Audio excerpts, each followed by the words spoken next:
Tonight on this sultry evening, we've got a fantastic treat.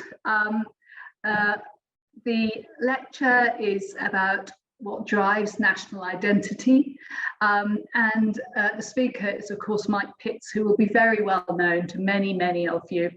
He's an archaeologist and an award-winning journalist, and also has occasionally been a museum curator and even a restaurateur. He's been editing British Archaeology magazine for the CBA for nearly 20 years.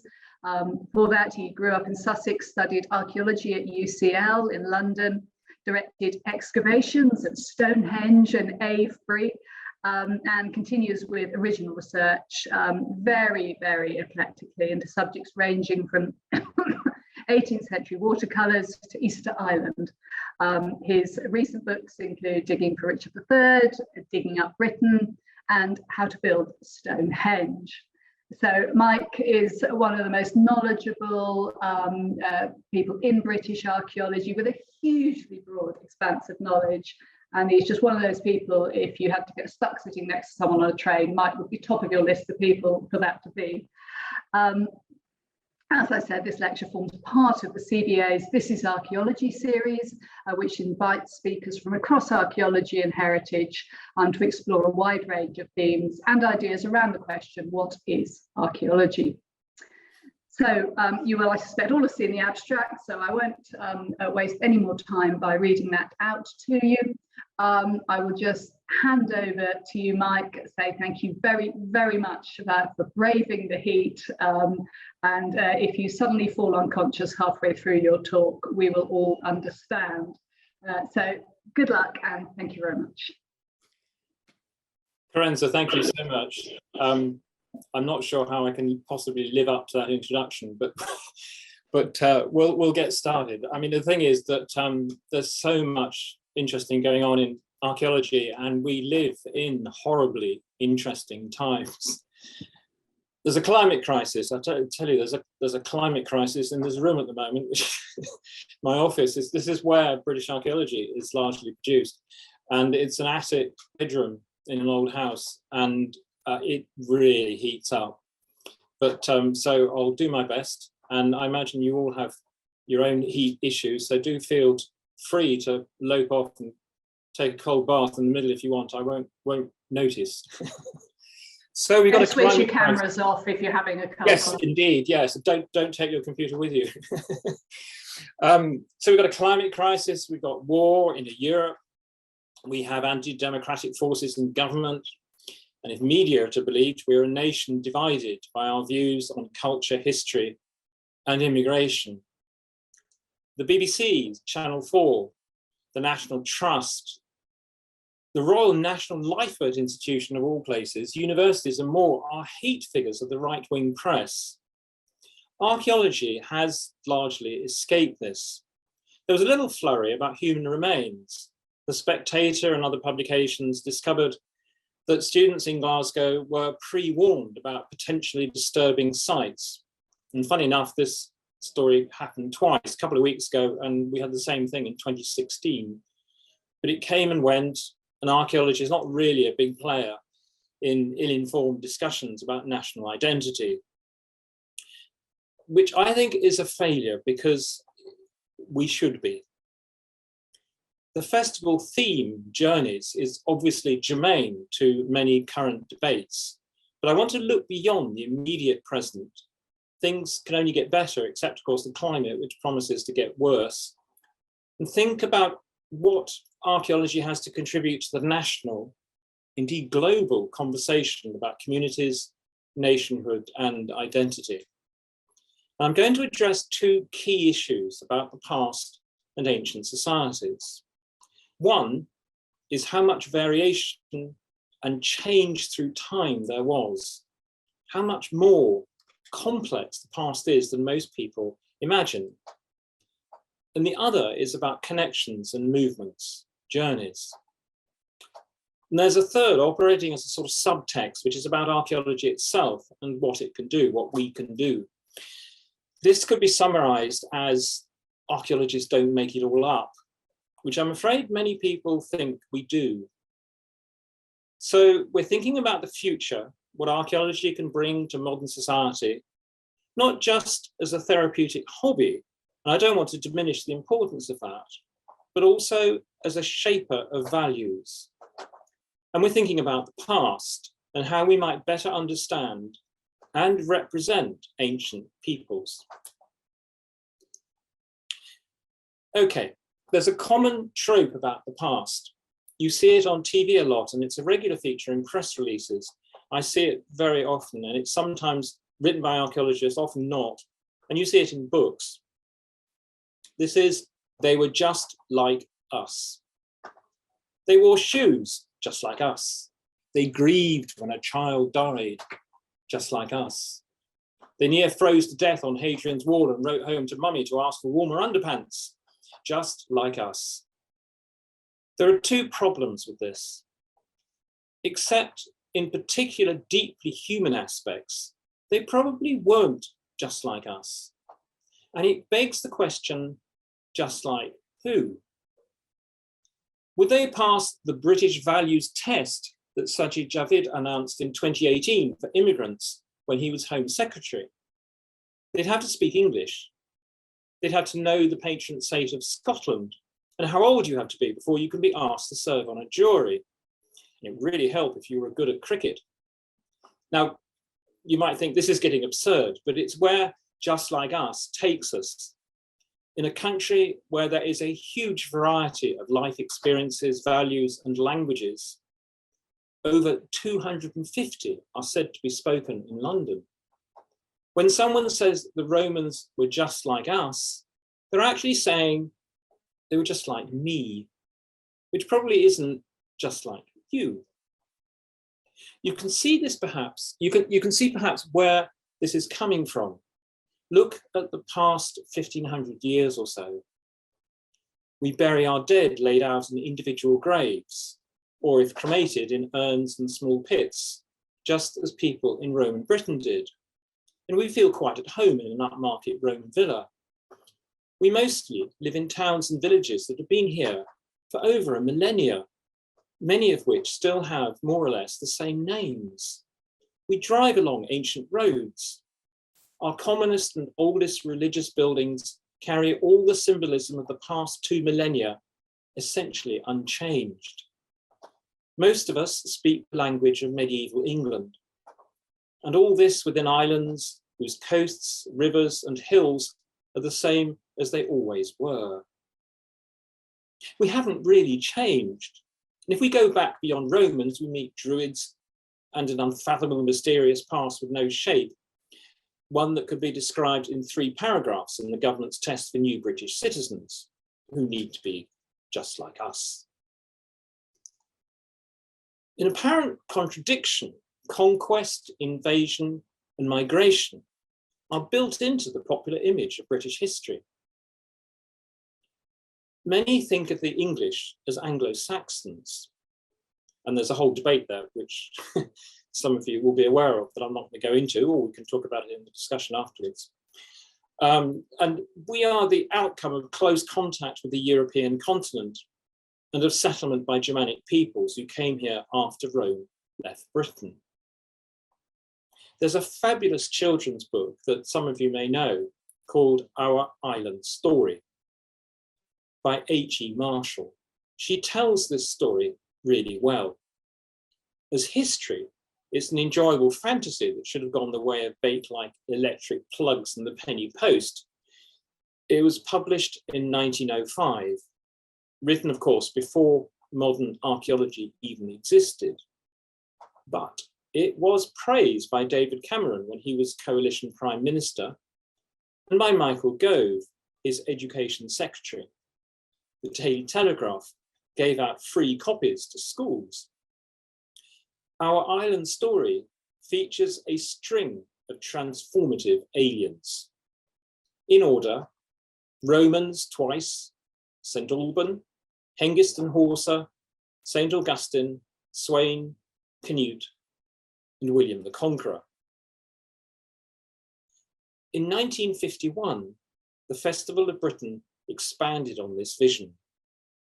One of the pavilions, originally called Origins of the British People, opened as the People of Britain. I was in the festival, Royal Festival Hall recently with my 15-year-old daughter. There's a little display there about the creation of the Festival of Britain, the buildings and the exhibitions. And she looked at it and said to me, "Dad, do you remember this, going to this exhibition?" And I think I'm not quite that old yet. So the Festival of Britain, people visiting this particular pavilion saw displays that described us as people, ancient Britons, as people of a distinctively British character, I quote, melded from successive groups of invaders. It used artifacts described as the relics of our ancestors, graphics, and reconstructions to showcase, and I quote again, additions to our racial stock. This occurred many times, not just in Roman, Anglo-Saxon, and Viking times, but also at the start of the Mesolithic and the Neolithic and the Bronze Age and the Iron Age. Welcome to the Celts. Chiquetta Hawkes, who was a prominent and well-connected archaeologist at the time, was the pavilion's expert advisor. And it was a wonderful exhibition. And incidentally, until the British Museum's triumphant World of Stonehenge, it was the last major exhibition featuring British prehistory to be held in the UK. So we have this curious paradox, a nation forged by migrations, yet one also defined by a distinctively British character, even in the Mesolithic. But we can be more specific than that. They weren't just migrations, they were invasions. There's a Wikipedia page dedicated to invasions of the British Isles. It starts with what it calls the Neolithic transition, which is actually a further contradiction, which we'll come to.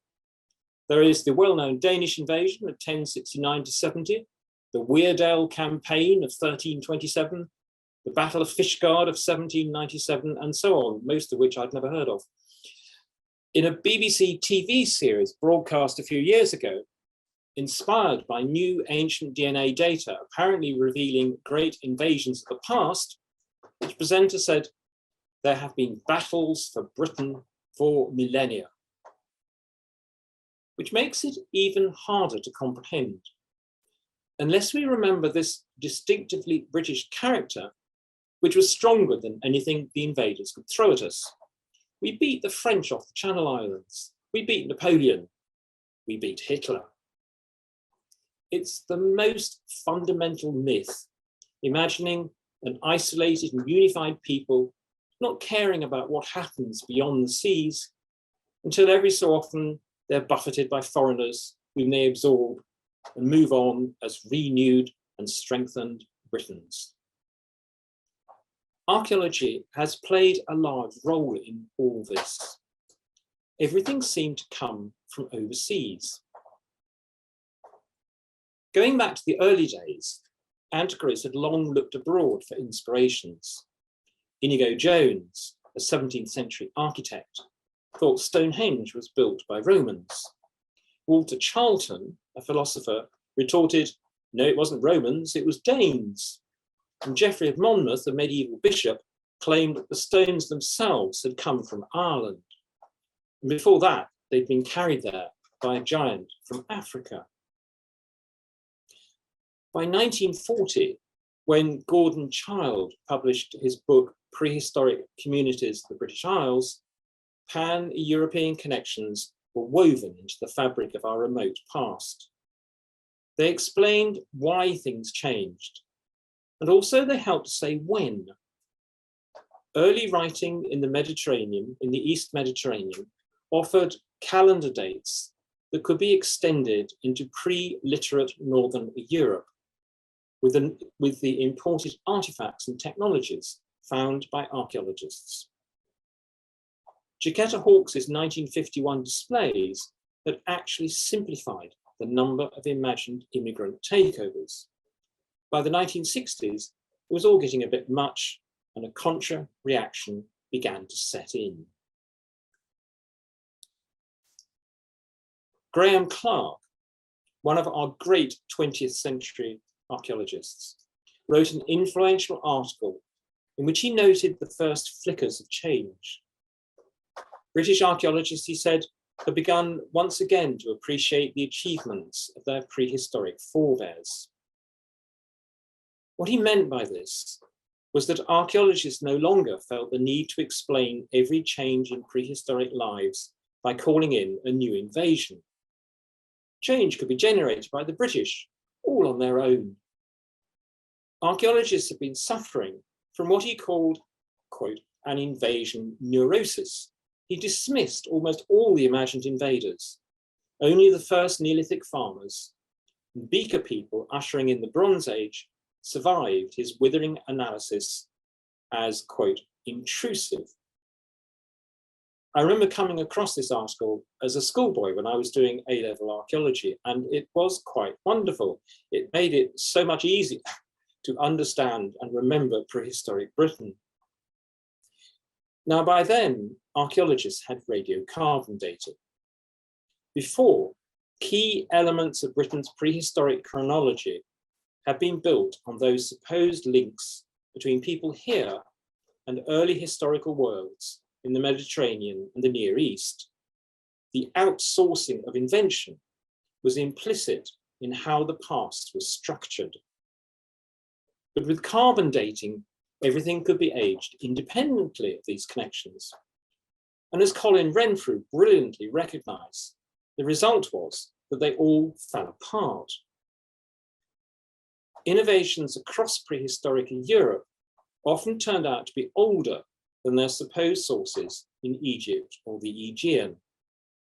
Science and a change in attitude allowed British archaeologists to look inward, to focus on indigenous development and initiative. They turned away from explanations that involved outside interference. Many reckon the adoption of everything that came with Beaker pottery, new religious beliefs, new technologies, and so on, was a cultural choice. People looked across the seas and thought, we'll have some of that. Some archaeologists even rejected migration as a factor in the introduction of farming, hence Wikipedia's Neolithic transition, which was a kind of invasion without the invaders, a sort of spontaneous reinvention of daily lives with added foods from the Near East. At the extreme, 4 centuries of Roman occupation were said to have done little to interfere with the long march of indigenous prehistoric culture. An Anglo-Saxon migration was also dismissed. Now, little of this was actually backed by science. It was mostly hunches that suited the times. Britain withdrawing from a world stage as its empire broke up. Graham Clark actually made that explicit comparison. And a nation focusing on local identity, suspicious of globalization. But just as radiocarbon dating gave the push to invaders, so another new science has brought them back. Ancient DNA, or aDNA. Well, to be strictly correct, it's revived the idea of great movements of people.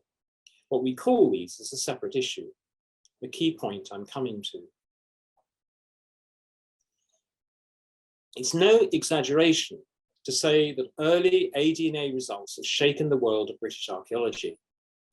Some of the reasons are practical. Archaeologists used to working at a measured pace in relatively small teams can feel overtaken by enormous groups of research scientists, most of whom they've never heard of, churning out new data on a vast scale by the week in impenetrable jargon. There are real concerns that scientists talk about migration, invasions, and population wipeouts, and some of them do, without knowing much at all about the underlying archaeology, or even, one sometimes wonders, human societies. Some archaeologists are worried about uncontrolled sampling of human remains. The real challenges, however, are to accepted ideas about population movements and how these affected early societies. Because this was an area that had become academically unfashionable, we don't have the stories of ancient peoples or the ways of thinking about the past into which we can slip these new data. All those invasions might have been matched, rightly or wrongly, to indications from the ADNA data.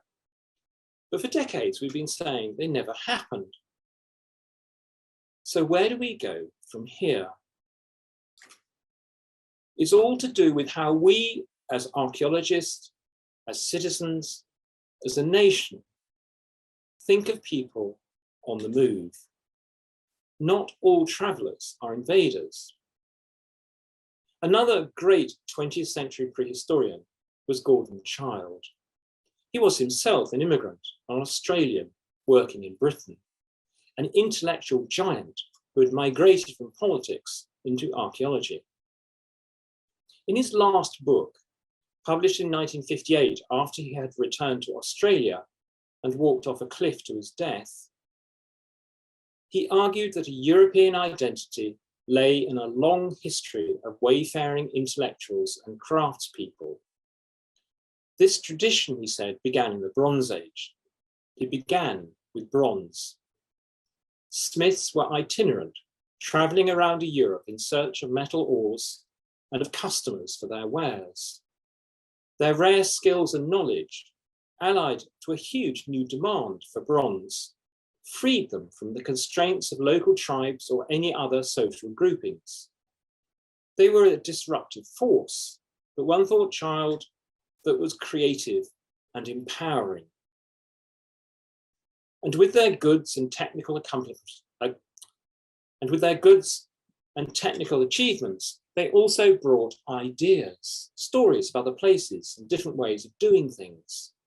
So bronze was a force of identity and change, a disruptor of conservative ways and oppressive elites. And it derived this power from movement. There's another migration tale that does not reference invaders. Funnily enough, we find a good telling of it in Levy Marshall's Our Island Story. It is, if you like, our origin myth, the oldest recorded version of where Britons came from. Before the Romans, Hengist, Canute, and all the rest, came primeval native Britons. They were descended, Marshall says, from what we would today call a Mediterranean refugee. She cautions that, I quote, some people think this story is only a fairy tale. And bear in mind that in this book, praised by an education secretary and given to schools by a newspaper as an educational tool, Stonehenge is built by a wizard after the Romans left Britain. So calling this myth a fairy tale is quite strong, but it is a great story. It survives today in a retelling by Geoffrey of Monmouth, and with less elaboration in older texts said to have been compiled around AD 800 by a Welsh monk called Nennius, and perhaps he didn't make it up, as loosely similar stories describing continental Celts appear in classical texts. So the story goes that a man called Brutus was descended from Aeneas, a Trojan hero in the East Mediterranean. It's a good long story, but the essence is that he killed accidentally his father and he fled through Italy with his supporters. The Greeks chased him into France, and eventually he settled in some uninhabited islands, which eventually became named after him, Britain. Now, invaders are enemies, arriving in boats, brandishing swords and spears while British women and children look down in fear from coastal cliffs, which is nicely illustrated exactly thus in our island story. But not everyone who moves from one place to another is an invader. In fact, we can reasonably propose that few are. Archaeology has a great deal to say about this. For if we think about the long sweep of ancient history, especially now with the benefit of new sciences, it's difficult to avoid concluding that journeys were often an absolutely central part of how people saw themselves, of how societies worked. If we look back into that past, we see an astonishing variety of practices, of sophisticated achievements, of coherent economies, of different belief systems, of individuals seeking to live and to make their mark, of societies adapting to changes in climate, technologies, and people. We can see a succession of worlds with characteristic peoples and cultures, each in our long history at least as significant as the Middle Ages or the Victorian era, and many of considerably greater duration. It is for many perhaps a surprise to find such a rich past, especially when we bear in mind how much of the story is missing and how fast it is changing.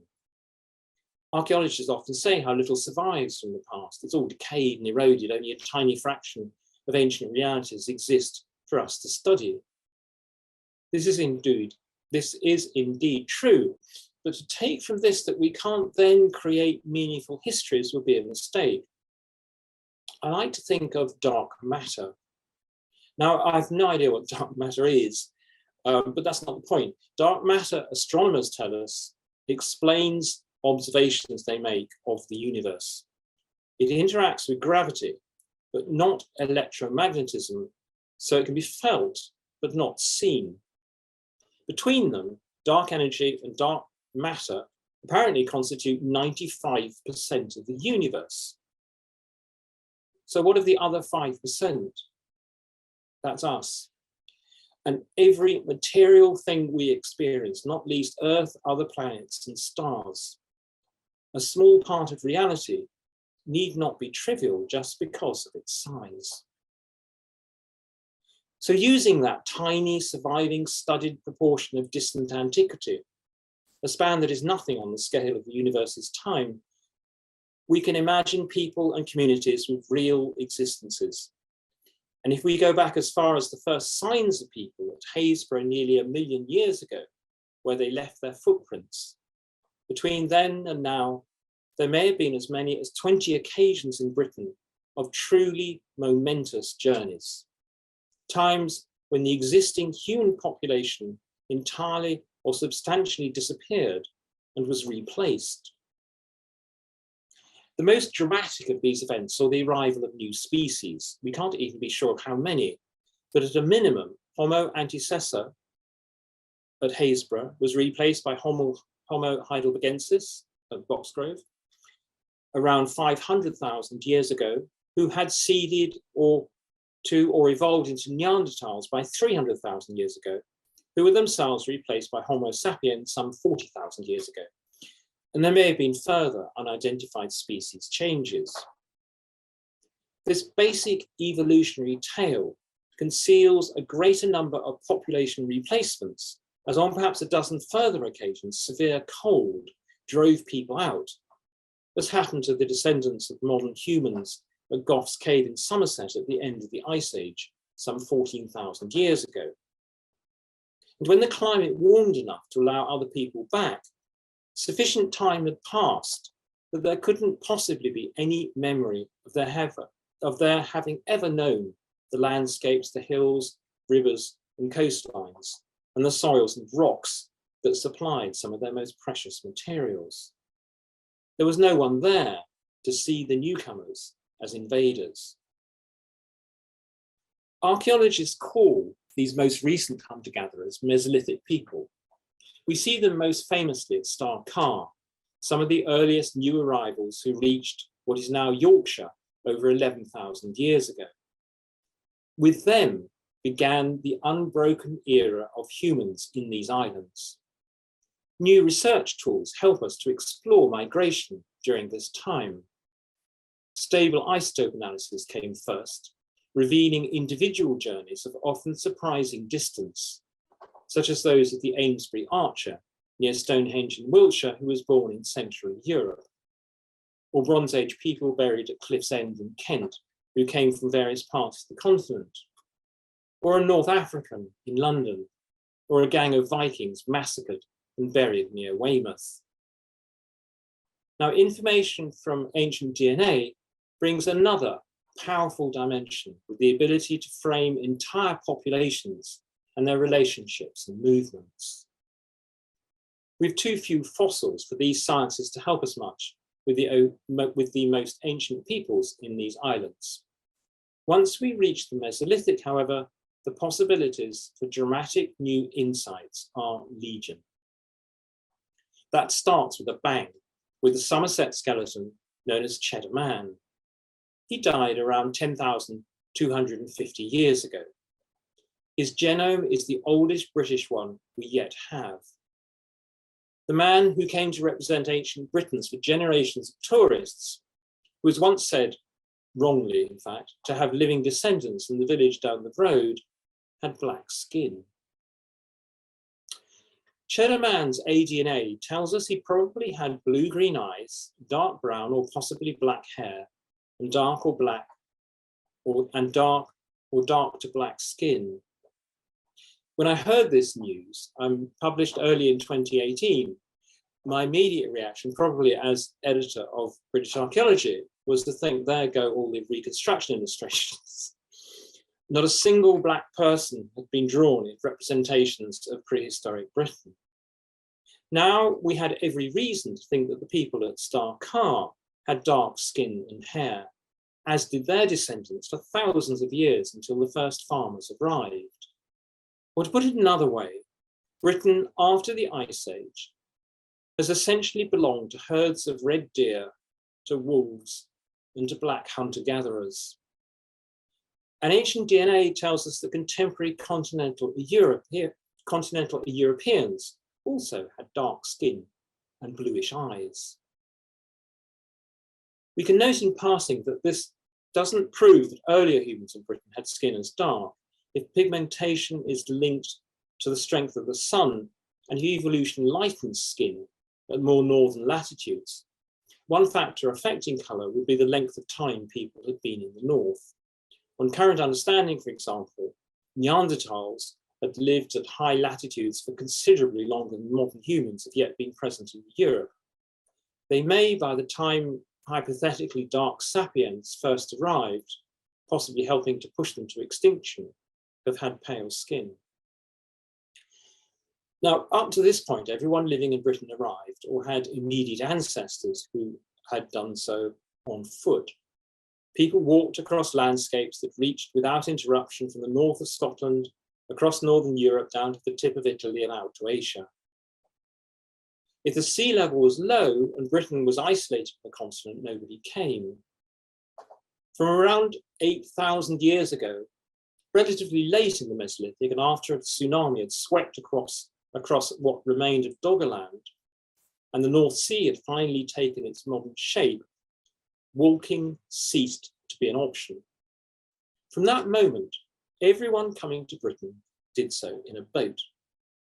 This is the meaning of island Britain. Surrounded by sea, the British Isles were a beacon to those who sailed. Facing a long and varied continental coast from Norway to Spain and Portugal, Britain was directly accessible to a wider range of people and cultures than would ever have been possible were it landlocked. The first sailors that we can recognise were the first farmers, making the narrowest channel crossing into southeast England around 6,000 years ago. Their boats must have been capacious enough to bring livestock, at least in the form of trussed lambs, calves, and piglets. New houses, technologies, and ways of earning a living betray the arrival of substantial numbers of people from outside Britain and the complete disappearance of a way of life reaching back over 5,000 years.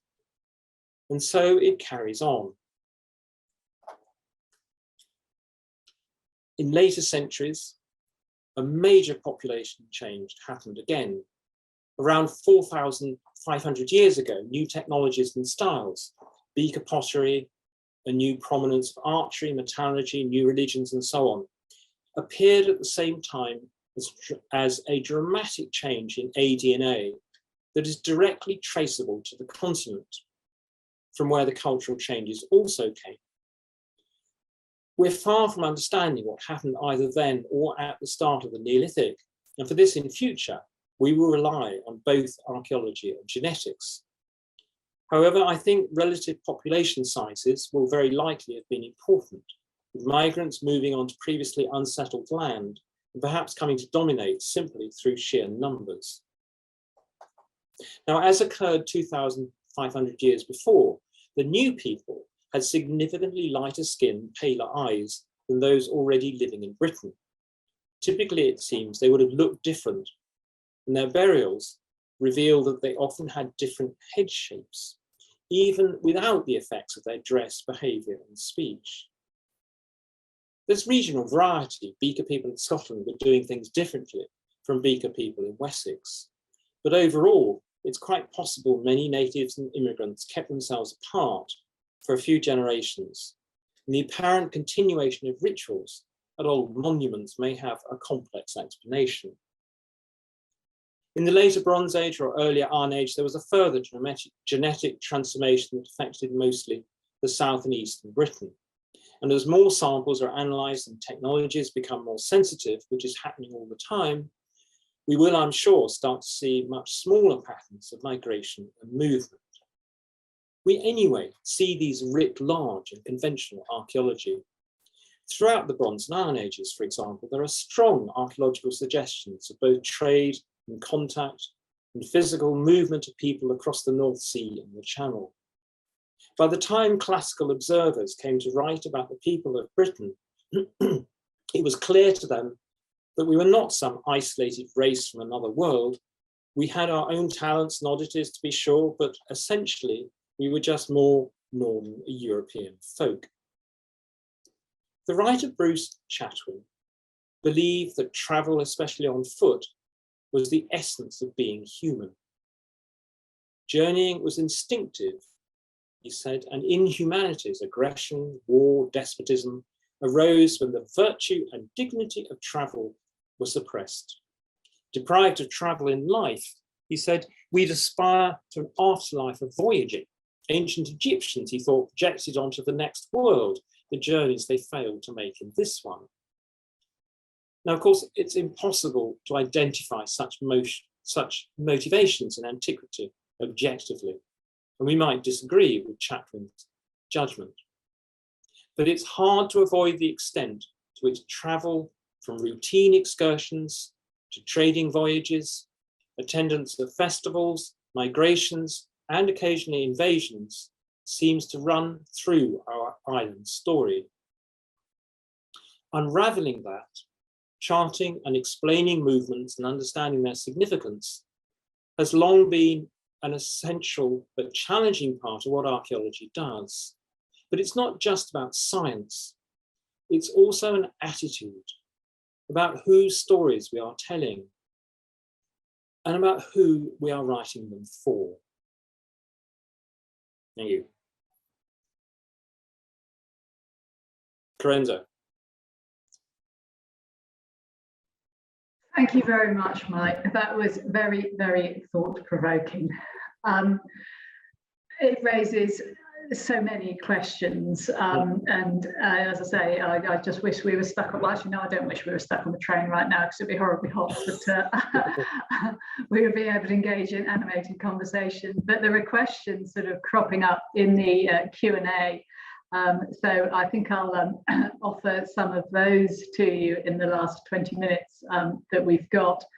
First one's coming from Graham Allen, and he goes back, I think, to your very early point you made at the beginning of your talk about sort of, you know, people like us and who is us. And Graham actually says, are we like us? Do we not see ourselves as what we would like ourselves and others around us to be like? And for many, this would be the societal norm now and or in the past. So do you have any comment on that? That's a really good question, and it's interesting, and it's actually it's a different type of question from the one I was proposing, because what I was talking about was who is us, in the sense of who is us in this really complex nation in which we live today. And if we look at a child in a Roman grave and say, oh, you know, these people are just like us, the person saying that is in effect speaking from a particular part of British society that is not necessarily representing the whole complex, everything that's complex. You know, other people might look at it and, oh, that's not quite like me. And the issue that Graham raises is a really interesting one, but it's a different thing. And that's something that we as archaeologists really can only address the past in terms of how we see people. We can't ask them what they thought about themselves. So we can look at our own lives and we can think about how we see each other. And we can also think about how others see us. But we can only cast our own gaze on the past. The past can't look back at us. Does that make sense? Yes, it sort of picks up that idea when you're thinking about whether people were like us or not, whether how we perceive our usness to be expressed and to exist, as it were. Is it about physiological responses and yep, they felt cold on Hadrian's Wall, or is it about the sort of people we think we are? And that raises a really deep philosophical question. For me, the big thing about people like us is that when you look at the archaeological record, you see, you know, going way back, that there is this incredible range of technologies and cultures. I mean, everything, you know, that what's happened in the past 1500 years or so, it feels like big change. You know, it doesn't feel, we don't feel like sort of early medieval citizens. We do all sorts of incredible things. And yet, if you look at the archaeological record, in many ways, what we do, and we look at the way we lead our lives in this landscape, in many ways, things we do are actually very similar to people in the early Middle Ages. Like I said, I mean, things like, you know, we're using the same roads, we live in the same villages and towns and all this kind of stuff. But if you look back in through antiquity, that sort of continuity is constantly changing. It's breaking up. There's massive changes in where people live, how they live, the size and types of communities, the way they bury themselves, the implied ideas about religion, the afterlife, and so on and so on. Say nothing of technologies, fundamental changes in technologies. And so when we say people in the past were like us, I think what we're doing is not only are we making assumptions about people in the present who might be listening to us or reading what we've written in Britain or indeed around the world, but we're also simplifying enormously the complexity of the past. In the same way that if we look around the world today, in literally around the world, in the many, many different societies and communities that populate the planet, it would be quite wrong to say everybody out there is just like us, you know, and because they're not. Their cultures, their beliefs, their way of thinking about themselves are so different in so many cases. And I think that's true of the ancient past as well. And I think recognizing how different, how complex the past was is an important thing for archaeologists to address and to communicate. So I don't think this thing, oh, they were just like us, is helpful. You know, it's you know, in some ways it's a way into the past, but I think it's a dangerous way in. So Andy's sort of picking up a slightly different theme from your talk, talking about the obsession with influence from out with the island. And he's saying, could this be because the changes brought in by these invasions over the last 1,000 years or so? As you said, it goes back farther further than that. Could it be because those changes brought about a change in the ruling class? And it's quite a long question, but I think it's just is that essentially because it's the ruling classes have come in, conquered, and then rule, they like to be able to justify the fact they're now in charge by the fact that 'twas ever thus. And, you know, this is what happens. Invaders come in, they take over, the Trojans did it, therefore I'm now doing it as the Angevins or the Romans or whatever. Do you have any feeling about that, the sort of instrumentalizing, if you like, of that? That is very much an important factor. And if we sort of remember that many of the fundamental ideas about ancient Britain were established at the height of the British Empire, then it's easy to imagine how this idea of elites, of superior nations and individuals directing history and affecting the lives of other people could have been transferred into antiquity, into ancient society. And another factor was that before radiocarbon dating came along, we now know, thanks to radiocarbon dating, that estimates of the time involved in later prehistory especially were hugely low. So when we get, I mean, the Paleolithic, the Old Stone Age, the early human species and so on, people had only a very vague idea of the length of time then, but it was perceived to be quite long because people were aware that animals came and were extinguished and there were great geological changes with ice ages and so on. But when we get into more recent prehistory, into the Mesolithic and Neolithic, the Bronze Age, the Iron Age, early in the 20th century, all of that was thought to have occurred within just a few millennia. And the changes were so dramatic within this very short space of time that it did actually make quite a lot of sense that these changes would have been promulgated by sudden events. And so then sudden events, it can easily equate conquest and invasion. And it was people sort of, I think, had in mind very often the Norman conquest, which was a fixed moment in school history books. And I think I'm going off tangent a bit here, but it's a point I feel quite strongly about. I think as archaeologists, we grossly underestimate the power of school history books on national identity and images of ourselves and of our history. And it's unfortunate that archaeology has such a low profile within schools at the moment. And we need to, the more we can raise that, the better.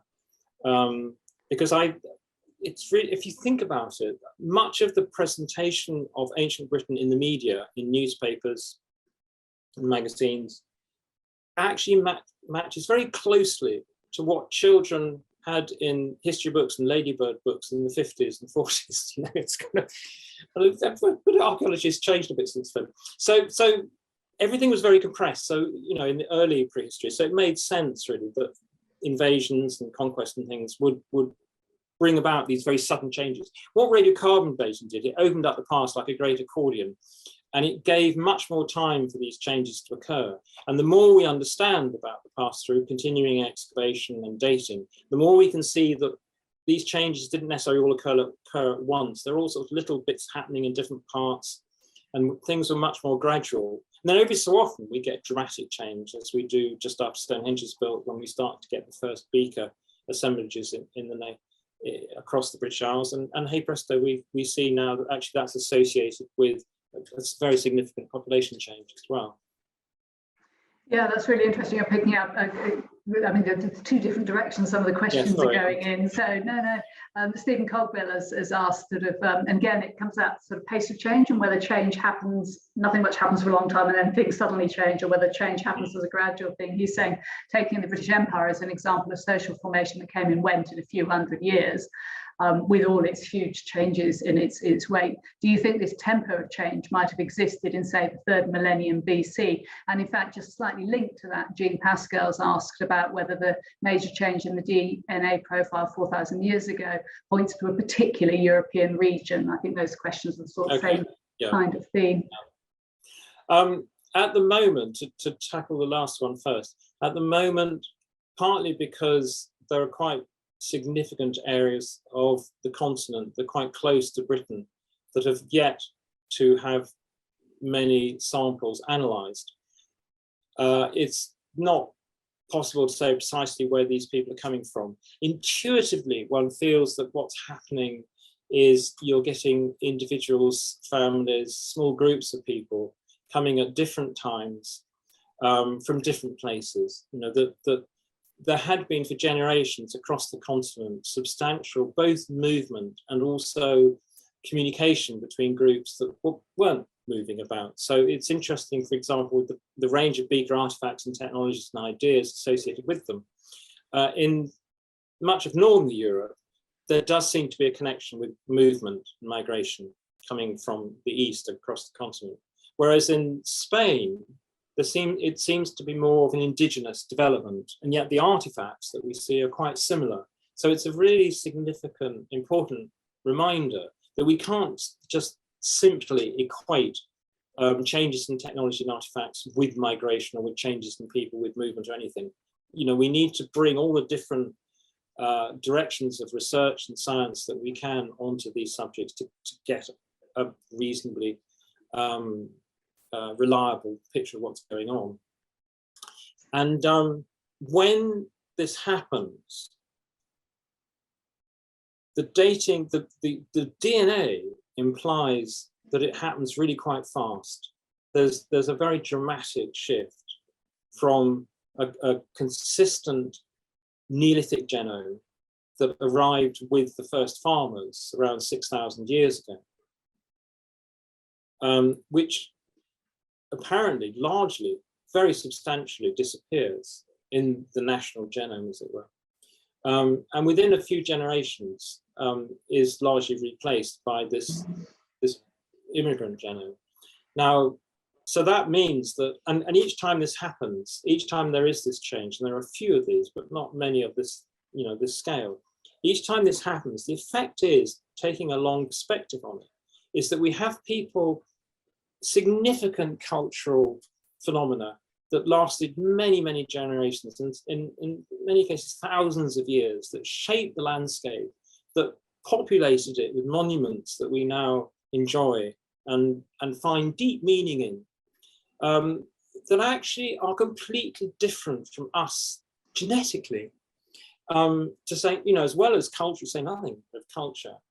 And so for me, the effect of that is that when we look back into ancient Britain, we're not seeing, which some people strive to do, some kind of indigenous native identity that has been, how should we describe it, that has been kind of watered down or affected, by historical migrations and conquests.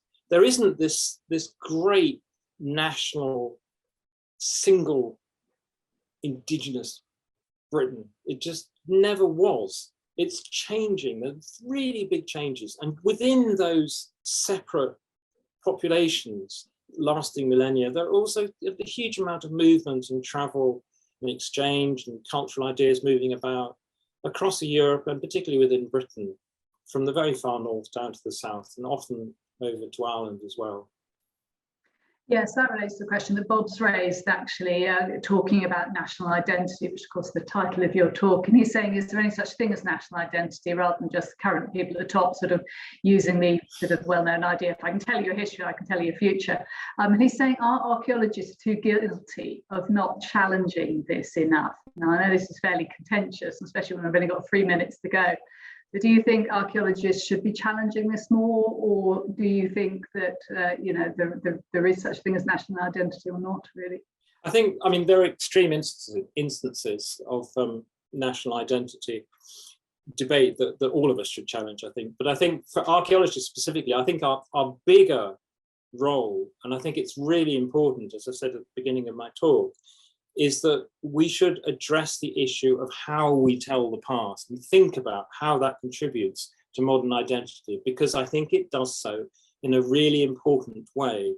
And we need to make that past inclusive, by which I mean we need to include everybody from the past, not just simplify their lives and their cultures into one great amorphous native British story, but to recognize that variety and the movement that's taking place, the journeys that are taking place, that create that variety, just as they do today.